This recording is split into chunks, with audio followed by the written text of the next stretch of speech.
यदा यदा हि धर्मस्य ग्लानिर्भवति भारत अभ्युत्थानम् अधर्मस्य तदात्मानं सृजाम्यहम् परित्राणाय साधूनां विनाशाय च दुष्कृताम्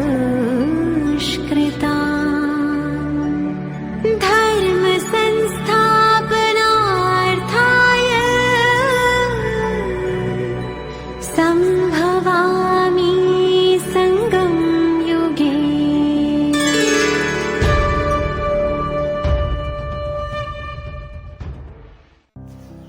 ஓம் சாந்தி. ஜனவரி 25, 1969. समर्पण की ऊंची स्टेज, சாசோசாஸ் ஸ்மிருதி. சமர்ப்பணத்தின் உயர்ந்த நிலை, ஒவ்வொரு சுவாசத்திலும் நினைவு. अव्यक्त स्थिति में स्थित होकर अव्यक्त को व्यक्त में देखो. அவ்யக்த ஸ்திதியில் நிலைத்திருந்து अव्यक्तमानवரை व्यक्तத்தில் பாருங்கள். आज एक प्रश्न पूछ रहे हैं, सर्व समर्पण बने हो? பாபா இன்று ஒரு கேள்வி கேட்கின்றார், அனைத்தையும் சமர்ப்பணம் செய்தவராக ஆகியிருக்கிறீர்களா? சர்வ சமர்ப்பண ஹைஹி, அனைத்தையும் சமர்ப்பணம் செய்து விட்டோம் என்று பாபாவுக்கு அங்கிருந்த குழந்தைகள் பதிலளிக்கிறார்கள். யா சபி கா விசார் ஹை யா और कोई और विचार है? இது அனைவருடைய சங்கல்பமா அல்லது வேறு யாருக்காவது வேறு ஏதாவது சங்கல்பம் இருக்கிறதா என்று பாபா கேட்கிறார். சர்வ சமர்ப்பண கிஸ்கோ கஹா ஜாதா ஹை? அனைத்தையும் சமர்ப்பணம் செய்வது என்று எதற்கு கூறப்படுகிறது?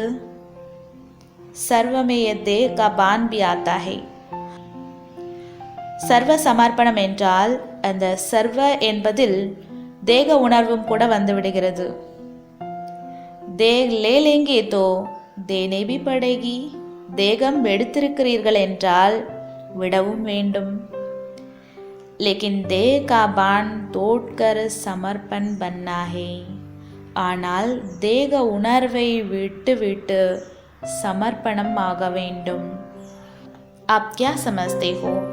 देह के अभिमान से भी संपूर्ण समर्पण बनी हो? நீங்கள் என்ன புரிந்து கொண்டிருக்கிறீர்கள்? தேக உணர்வையும் சேர்த்து சம்பூர்ணமாக சமர்ப்பணமாகி இருக்கிறீர்களா? मर गए हो या मरते रहते हो? देह के संबंध और मन के संकल्पों से भी तुम देही हो. தேகத்தின் சம்பந்தம் மேலும் மனதின் சங்கல்பத்திலிருந்தும் கூட இறந்து விட்டீர்களா அல்லது இறந்து கொண்டிருக்கிறீர்களா? ஆத்ம உணர்வுடையவராக இருக்கிறீர்களா? या देह का अभिमान बिल्कुल ही टूट जाए तब कहा जाए सर्व समर्पणमय जीवन. இந்த தேக அபிமானம் முற்றிலும் உடைந்து போயிருக்க வேண்டும். அப்பொழுதுதான் அனைத்தையும் சமர்ப்பணம் செய்யப்பட்ட சமர்ப்பண வாழ்க்கை என்று கூறப்படும். जो सर्व त्यागी सर्व समर्पण जीवन वाला होगा उनकी ही संपूर्ण अवस्था गाई जाएगी और जब संपूर्ण बन जाएंगे तो साध जाएंगे.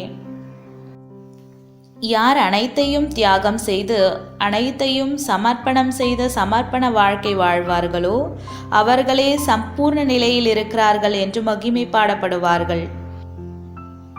எப்பொழுது சம்பூர்ணமாவீர்களோ அப்பொழுதுதான் பாபாவுடன் கூடவே செல்வீர்கள். आपने शुरू में संकल्प किया था ना कि बाबा जाएंगे तो हम भी साथ जाएंगे. பாபா செல்வார் என்றால் நாங்களும் கூடவே செல்வோம் என்று சங்கல்பம் செய்தீர்கள் அல்லவா? फिर ऐसा क्यों नहीं किया? यह भी एक स्नेह है. பிறகு ஏன் அவ்வாறு செய்யவில்லை? இதுவும் கூட அன்பாகும். और संग तोड़ी एक संग जोड़ने की यह चेन है जो अंत समय की निशानी है. அனைவரிடமிருந்தும் தொடர்பை விடுத்து ஒருவருடன் தனது தொடர்பை ஈடுபடுத்துவதற்கான இது ஒரு சங்கிலியாகும். இந்த சங்கிலி கடைசி சமயத்தின் அடையாளமாகும். ஜப் கஹா தா தோ கியோ நஹி ஷரீர் சோடா? கூறியிருந்தீர்கள் எனும் பொழுது ஏன் சரீரம் விடவில்லை? छोड़ सकते हो, விட முடியுமா? अभी छूट भी नहीं सकता, இப்பொழுது விடுபடவும் முடியாது. क्योंकि जब तक हिसाब किताब है अपने शरीर से तब तक छूट नहीं सकता. ஏனென்றால் எதுவரை தனது சரீரத்துடன் கணக்கு வழக்கு இருக்கிறதோ அதுவரை சரீரத்திலிருந்து விடுபட முடியாது.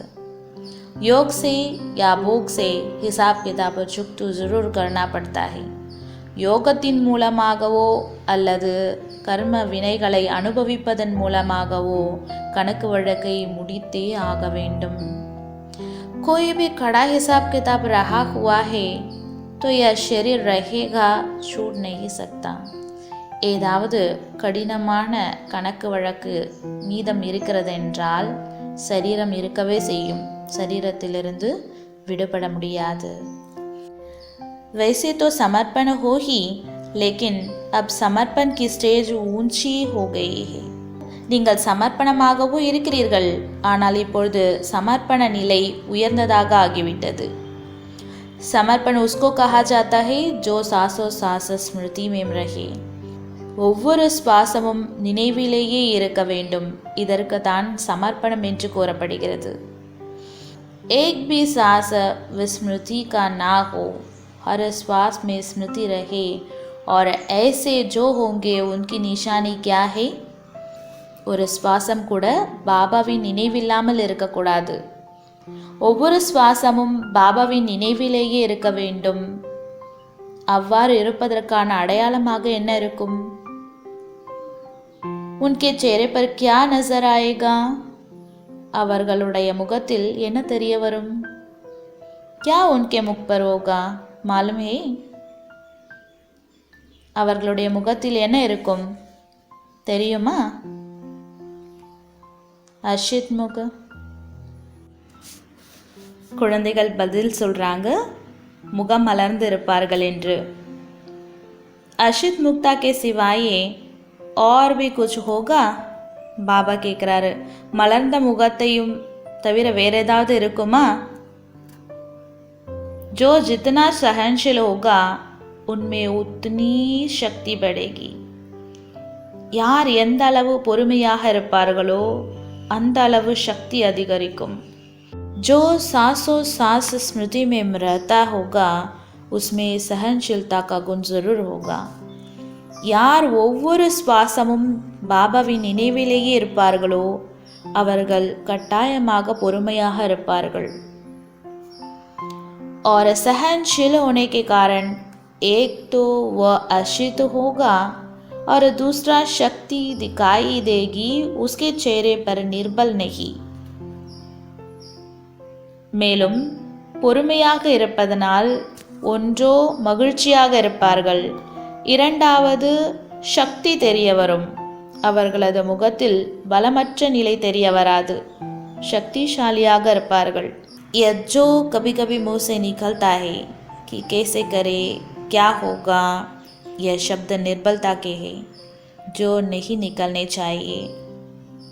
என்ன செய்வது எப்படி செய்வது என்ற வார்த்தைகள் அவ்வப்பொழுது வாயிலிருந்து வருகிறதல்லவா, இந்த வார்த்தைகள் பலமற்றவர்களின் வார்த்தைகளாகும். ஆகையால் இந்த வார்த்தைகள் வெளிவரக்கூடாது. जब मन में आता है तो मुंह पर आता है. மனதில் வருகிறது என்றால் வாயிலும் வந்து விடுகிறது. परंतु मन में भी नहीं आना चाहिए. ஆகையால் மனதிலும் வரக்கூடாது.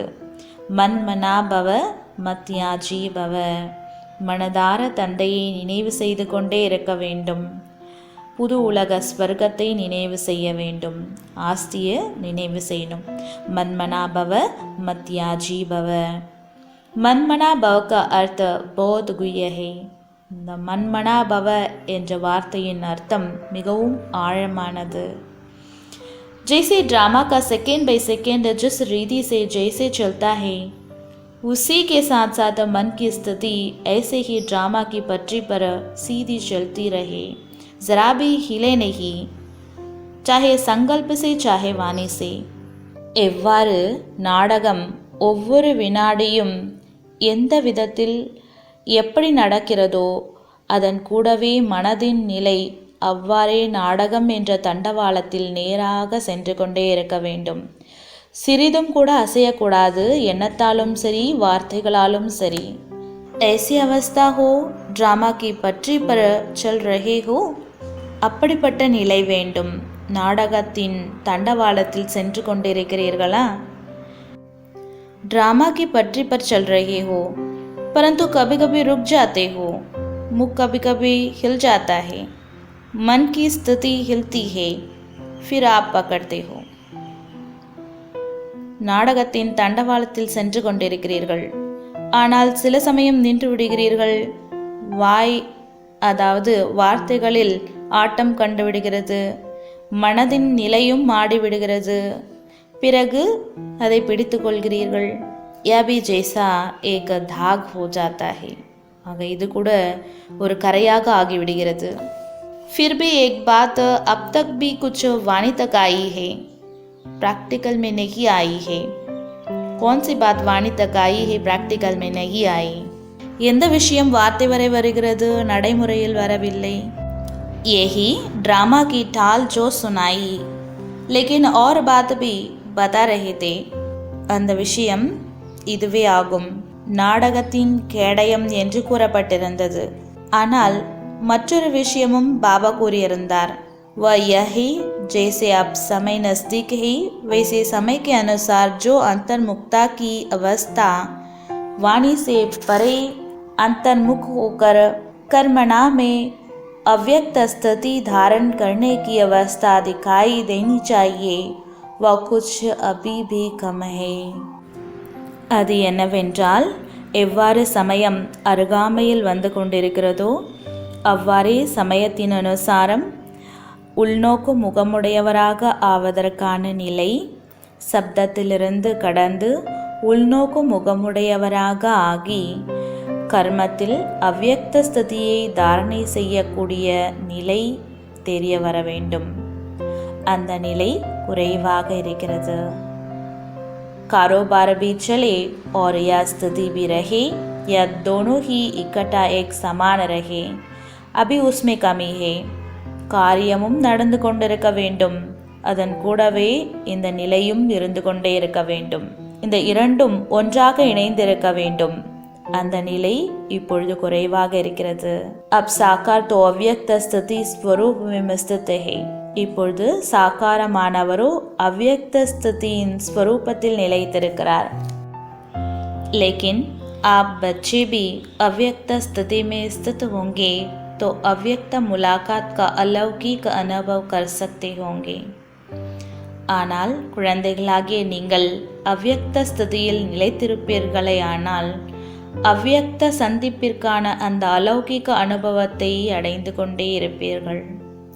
एक मुख्य बात और भी है, वर्तमान समय ध्यान पर दे रहे हैं जो तुम्हारे में होनी चाहिए, वह कौन सी? कोई को आता है? ஒரு முக்கியமான விஷயமும் இருக்கிறது. நிகழ்கால சமயத்திற்காக பாபா நினைவூட்டுகிறார்.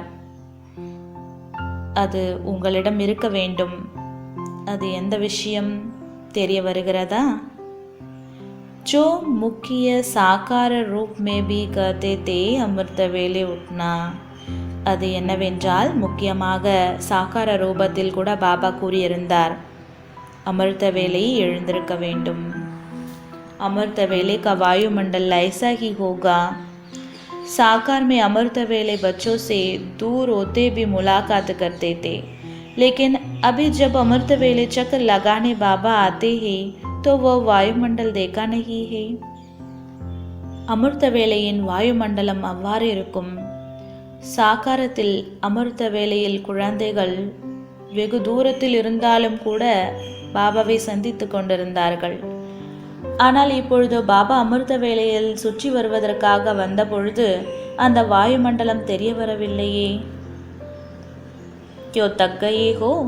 ஏன் களைப்படைந்து விட்டீர்களா? इस अमृत वेले के अलौकिक अनुभव में थकावट दूर हो जाती है.